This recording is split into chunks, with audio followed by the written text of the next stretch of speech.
What is up, guys? Welcome to another video, and today we're here because there's a few little bits and bobs that I've got to wrap up from Gamescom before we move on with our lives and, you know, upload videos that don't revolve around Need for Speed Heat's Gamescom information. Now, as some of you guys may be aware, we did actually go and see a behind closed doors demo where it was a bit of a different build of the game. It was a newer build of the game. There was different cars in that build. It was like the Polestar was in that car, like the cover car was in that build, with a very, very different handling setup to anything that was on the show floor, and I just haven't seen anyone talk about it, and there was a lot actually in that demo just to talk about. I don't think if people even know that we're allowed to talk about it, but we can. There's a lot to talk about. You know, the grip handling was in that build of the demo, as well as, you know, some of the music that's in the game. So we're going to go ahead and talk about all those things in today's video. Now, Gamescom's been a few weeks ago. I may have forgot a few things, but these were the main things which I remembered from, you know, playing the game back then. Some of the things that the devs said while we were playing, and we're just going to go ahead and talk about it. Number one, the burning question on everyone's mouths. Everyone's big lips. So the soundtrack in this game is going to be very modern. It's going to be very, very Need for Speed. Obviously, the game is set in a fictional Miami, so with that also being said,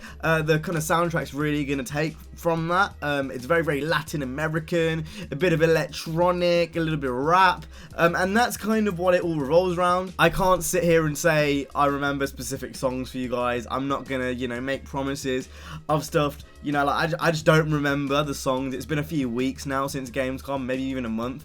I don't remember specific songs, but in terms of overall theme, that's what you can expect. From what I remember, if it's the vibe, the Latin American stuff is something which I remember very, very specifically, and it just really suits the theme, big Miami theme within the soundtrack, and they're obviously planning on, you know, releasing that with probably an Under the Hood article, I imagine. At least that's what one of the developers said in the developer interview I did a few weeks back. Again, if you haven't checked it out, you guys should go ahead and check it out. Next up, and I think this is the second most important thing, we're going to talk about grip handling. So in the build we played, we got a chance to mess around with the cover car, and we got to go roam around the city and check out loads of cool like billboard smashables and all that kind of stuff. But the most important thing I kind of want to talk about in this is the Polestar. How does it drive? Now, when I refer to the Polestar, I mean grip handling as a whole, because that's kind of what that car was. You could drift it if you really, really tried. So if you had a drift and grip bar, and it's like that big, and this is drift and this is grip, I'd probably say it was about there. So you could get the back end out, but you'd really have to push it. To be honest, I think it was my favorite car to drive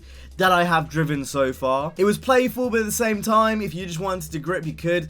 It was almost like, you know, if you wanted to go into like drift mode, you kind of have to like remember to put it in drift mode, as where if you just want to race, the thing just gripped and just went. It's one of those things, you won't know till launch, you know, if you like it or not, but from what I've played and what I've experienced, I really, really did like it. The annoying thing about all of this is we played that demo after I'd made the video on the handling physics, so it has been a while since I've been able to address that, but we have played with a bit of the grip handling. It was really, really fun, and now I just want to mess around with the drift handling. They mentioned in the Under the Hood article that you're going to be able to spin out with drift cars, that, you know, you're going to be able to control the throttle, and how much throttle you put in will be how much the car like slides and stuff. That is all stuff which I'm still yet to try and stuff that I really want to try. What I will say as well is they've really done the Polestar justice. When I first heard about it, I was like, nah, I'm not too sure about it, but it does look really, really cool. Customization is really, really cool. I do hope there is more customization in game than is currently available in Heat Studio, because absolutely nothing. I know the Kaisel kits are still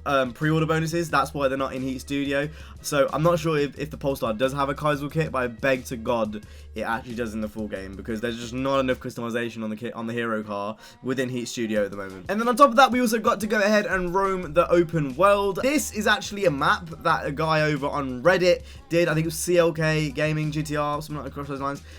This is the current map we know of the game. As you can see, it's pretty big. Same size as Payback, but it's double the density. So you know how Payback had a lot of open roads, but it didn't really go anywhere. This time round, those open roads, you know, like where those single track lanes that connected the different districts, there is just loads of roads now, and pretty much all of it is drivable. I don't think bigger maps are necessarily a better thing, but when you've got like double the amount of road to drive on, that is amazing. Not only that, the roads are better. So for example, one thing the developers kept kind of nailing into us was how in this game vistas were really important. So as you're coming up and over crests and stuff in the mountain areas, you'll see these amazing vistas of the city areas in the background. They actually played through the first mission of the game with us at the behind closed doors demo, and as you're coming over this hill, spoiler warning by the way, it's not a big spoiler but it's a little spoiler, so just skip like 20 seconds if you don't want to hear this. So during the kind of first 20 minutes of the game,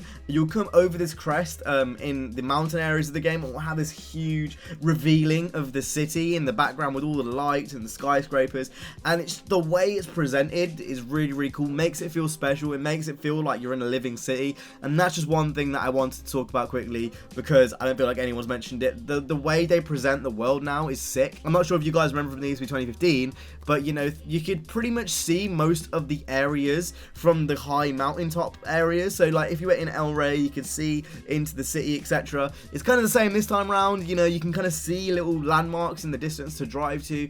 It's not like Payback where you just couldn't really see anything. It was just desert, it was just boring.